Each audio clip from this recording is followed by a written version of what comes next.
Chirala పురమస్తానరావు and Shivraj Kumar trust ఆధ్వర్యంలో చీరాల ప్రభుత్వ వైద్యశాల నందు గల గర్భిణీ స్త్రీలకు అలానే పరీక్షల నిమిత్తం వచ్చిన వారందరూ కూడా ప్రతిరోజు ఇక్కడ మధ్యాహ్నం 12:30 గంటలకు అన్నదానం ఏర్పాటు చేయడం జరిగింది.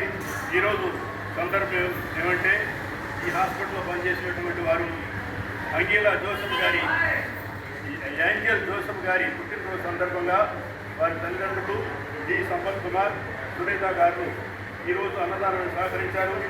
వారికి మా ట్రస్ట్ తరఫున ధన్యవాదాలు తెలియజేస్తున్నాం. యాంగిల్ జోసెఫ్ గారు ఇలాంటి పుట్టినరోజులు ఎన్నో జరుపుకోవాలని మంచి ఉన్నత స్థితికి ఎదగాలని ఆ భగవంతుని ప్రార్థిస్తున్నాం. ఈ వారం 10 రోజుల నుంచి కూడా ఈ హాస్పిటల్ స్టాఫ్ డాక్టర్స్ అందరూ కూడా సహకరించారు. అందువల్ల వారందరూ కూడా మేము ధన్యవాదాలు తెలియజేస్తున్నాం. అన్నదాత అన్నదాత అన్నదాత